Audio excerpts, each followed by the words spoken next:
News 360 की शुरुआत करेंगे आज की सबसे बड़ी खबर से।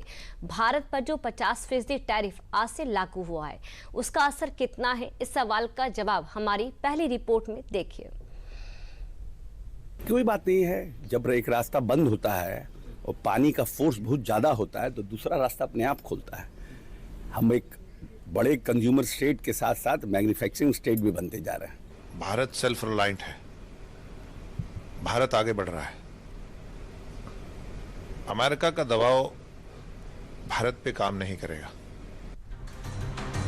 भारत दबाव में झुकने वालों में से नहीं है। भारत वो देश है जो दबाव को मौकों में बदलने की ताकत रखता है।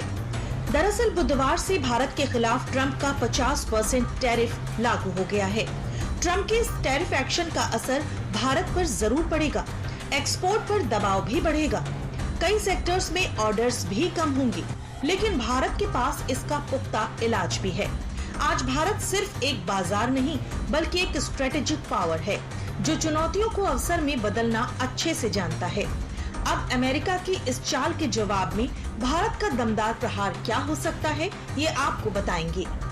ट्रंप के इस टैरिफ अटैक से भारत के किस सेक्टर पर इसका ज्यादा असर होगा और किस सेक्टर पर असर नहीं होगा, ये सब कुछ आपको बताएंगे। लेकिन पहले आज से लागू हुए इस टैरिफ फैसले पर नजर डाल लेते हैं। भारत पर बुधवार 27 अगस्त से 50% का अमेरिकी टैरिफ लागू हो गया है। ये टैरिफ दर बुधवार 27 अगस्त सुबह 9:31 से लागू हो गई है। भारत अब दुनिया का सबसे अधिक अमेरिकी टैरिफ झेलने वाले देशों में से एक बन गया है। ये चीन के बाद दूसरा सबसे ऊंचा टैरिफ स्तर है। ट्रंप का ये एक ऐसा फैसला है जो सिर्फ इकोनॉमी पर वार नहीं बल्कि भारत की बढ़ती ताकत पर किया गया दबाव है। हालांकि ट्रंप की ट्रेड पॉलिटिक्स और भारत पर दबाव बनाने की ये चाल, ये सब अब पुरानी किताबों के पन्नों में सिमट गए हैं, क्योंकि भारत अब वैश्विक मंच से अपनी विदेशी नीति और अपनी राष्ट्र नीति के बल पर नई कहानी की शुरुआत कर रहा है। अमेरिका का टैरिफ भले ही बड़ा हो, लेकिन भारत का स्टैंड उससे भी बड़ा है। 50% के इस हाई टैरिफ से भारतीय निर्यात पर असर तो पड़ेगा, लेकिन वो आखिर कौन कौन से सेक्टर्स हैं, ये जानेंगे। लेकिन पहले अमेरिका और भारत के बीच के ट्रेड को समझ लेते हैं। भारत अमेरिका के बीच कुल ट्रेड 11 लाख करोड़ का होता है। अमेरिका से भारत का निर्यात 3.46 लाख करोड़ का होता है, जिसमें pharmaceuticals, telecom device, jewellery, petroleum, कपड़े शामिल हैं।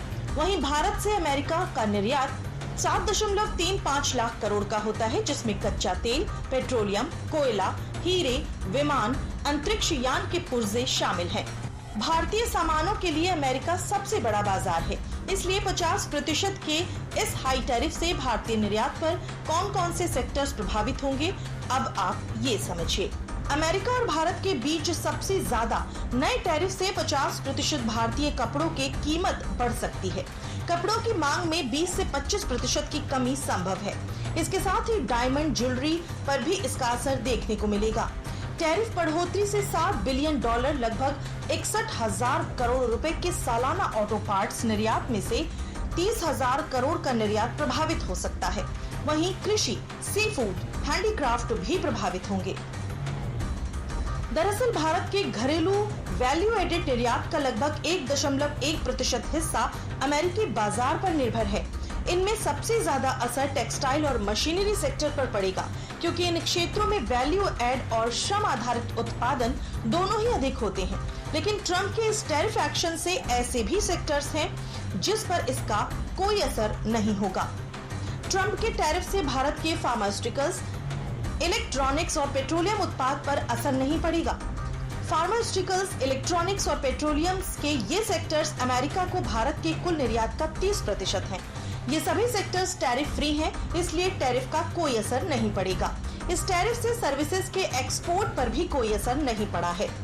अमेरिका के राष्ट्रपति ट्रंप का यह कदम अचानक नहीं है। दरअसल अमेरिका भारत पर लगातार दबाव बना रहा है। अमेरिका चाहता था कि भारत उसके हिसाब से फैसले ले, लेकिन भारत ने साफ कह दिया कि अब हम किसी भी दबाव में नहीं हैं। ट्रंप ने सोचा था कि दबाव की इस चाबुक से भारत के हाथ बंध जाएंगे, लेकिन हकीकत यह है कि भारत ने अपनी डिप्लोमेटिक ताकत से उनकी पूरी प्लानिंग को ध्वस्त कर दिया है। भारत लगातार एक के बाद एक बड़े फैसले ले रहा है जो भारत के वैश्विक व्यापार के दायरे में मील का पत्थर साबित हो सकता है।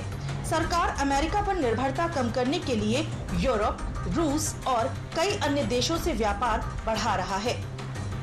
आइसलैंड, लिechtenstein, नॉर्वे और स्विट्जरलैंड के साथ भारत फ्री ट्रेड डील कर चुका है। ये 1 अक्टूबर से लागू होगी। ब्रिटेन के साथ फ्री ट्रेड डील अगले साल अप्रैल से लागू हो सकती है। Oman, Chile, Peru, Australia, New Zealand और यूरोपीय संघ से बातचीत जारी है। भारत चीन के साथ भी व्यापार में कदम बढ़ा रहा है। भारत सी फूड के लिए रूस, यूके, यूरोपीय यूनियन, नॉर्वे, स्विट्जरलैंड और दक्षिण कोरिया पर फोकस कर रहा है। वहीं हीरे और आभूषण के लिए वियतनाम, थाईलैंड, मलेशिया और अफ्रीका जैसे बाजारों की ओर रुख कर रहा है। Custom duties for goods exported into the United States from India. These would impact mainly on labor-intensive products from India. Some sectors are exempt, but labor-intensive products, whether it's textiles, it's leather, gems and jewelry, agriculture, and seafood. I mean, I'm just giving you some examples, would be affected. So there are mitigation factors. We are working on minimizing the impact. One of the ways, of course, is to find alternative markets.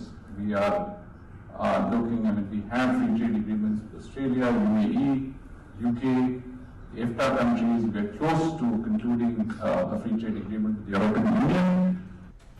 America का ये कदम भारत के लिए चुनौती जरूर है, लेकिन ये नया भारत है जो चुनौतियों को अवसर में बदलना जानता है।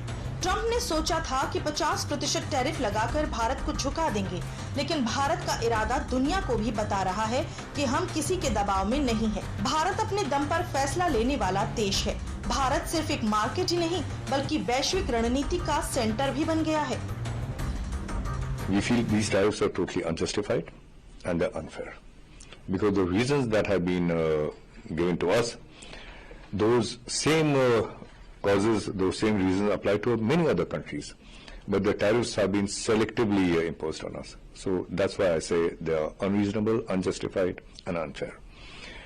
But our economy is strong enough, our government will protect the interests of our country, and we will continue to look at markets for all resources because we have a very large population whose energy security also has to be addressed. दरअसल Trump के इस tariff से असल चिंता भारत की global value chain में हिस्सेदारी पर है। अगर अमेरिका के साथ कोई ठोस व्यापार समझौता नहीं होता तो भारत को न केवल एक्सपोर्ट में नुकसान होगा, बल्कि निवेश और रोजगार सृजन भी प्रभावित होंगे। इसलिए इन नुकसान को कम करने के लिए भारत लगातार अपनी वैश्विक व्यापार में अन्य देशों में हिस्सेदारी बढ़ा रहा है। और इसके अलावा स्वदेशी तकनीक जो भारत की आत्मनिर्भरता है, ये सिर्फ एक नारा ही नहीं बल्कि एक हकीकत भी है। इस टैरिफ एक्शन से निपटने के लिए भारत अपनी मैन्युफैक्चरिंग और डोमेस्टिक इंडस्ट्री को और मजबूत कर रहा है। दिक्कत होने वाली कोई बात नहीं होगी। भारत बहुत बड़ा है और अमेरिका जो कर रहा है वो ये start of end of globalisation, ऐसा आप इसको कह सकते हैं। सभी देश ऐसा कर सकते हैं। यूरोपीय देशों ने भी अमेरिका को विभिन्न विषयों के लिए प्रतिबंधित करना प्रारंभ कर दिया है। भारत में इसलिए मैं ऐसा कह रहा हूं कि भारत में बड़ी श्रम शक्ति है जो अमेरिका के पास नहीं है, और भारत की इस बड़ी श्रम शक्ति का उपयोग हमारे उद्योगपति करके वहां पर कम कीमत में बने हुए उत्पाद भेजते हैं। ये अमेरिका की भी कमजोरी है, मजबूरी होगी। अमेरिका में भी उन कमोडिटीज़ का रेट बढ़ेगा जिस कम्युनिटीज़ की बात हम यहाँ पर कर रहे हैं। हमारे ऊपर टैरिफ लगाने से वो कोई खुश नहीं हो सकते हैं, ये उनके ऊपर भी होने वाला है। भारत सिर्फ ट्रेडिंग नेशन नहीं है बल्कि इनोवेशन का हब भी बन गया है। अमेरिकी टैरिफ के बावजूद भारत अपनी डिप्लोमेसी, इकोनॉमी और विजन के दम पर दुनिया को दिखा रहा है कि नेतृत्व झुकाकर नहीं, खड़े होकर किया जाता है। फिलहाल अमेरिका का टैरिफ भारत के लिए एक आर्थिक चुनौती है, लेकिन ये वो देश है जिसने संकटों से ही रास्ते बनाए हैं। हर नकारात्मक कदम भारत के लिए प्रेरणा बन सकता है। यानी अगर नियत और नीति स्पष्ट हो तो रास्ते अपने आप बनने लगते हैं। अगर अमेरिका टैरिफ की भाषा में बात कर रहा है तो भारत भी आर्थिक रणनीति, कूटनीति और आत्मनिर्भरता की भाषा में जवाब दे रहा है।